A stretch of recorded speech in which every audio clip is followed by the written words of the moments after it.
Hi, this is Kirk and Eric with the Sorenson Media Series, pushing you farther down the path to video encoding bliss.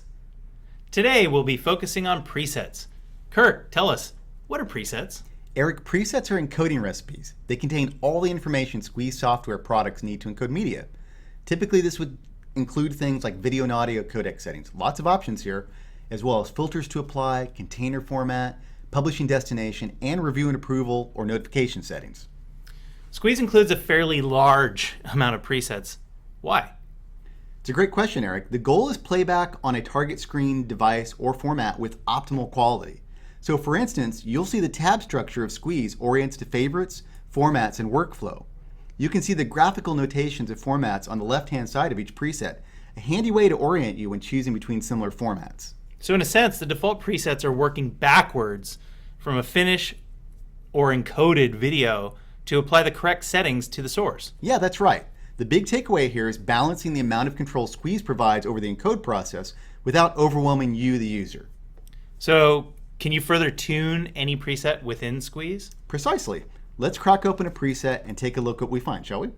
So here we've got a typical preset in Squeeze, and as you can see inside this one, which happens to be the best, highest quality, most awesome preset ever made by humans, we have a name, description, and data rate headlining the information of this particular preset.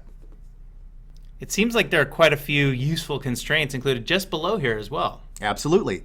You can define the environment player that will be unwrapping the file and playing it back.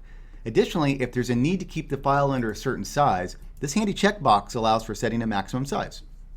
Then I see a tab layout very similar to the preset information that you were talking about earlier. Video, audio, filters, publishing destinations, and review and approval notifications. And I can go into each tab and adjust settings easily. These are excruciatingly small details and nuance of encoding that nobody wants to deal with, but Squeeze provides. Yeah, like if I click the Advanced tab here, I can play around with anything beyond frame size, width, keyframe, interval, and get really down into the minutia of encoding. And we really are just scratching the surface, but you know what? I think we'll save that for another screen test. You got it. This is Eric. And Kirk. And this has been the Sorenson Media Series.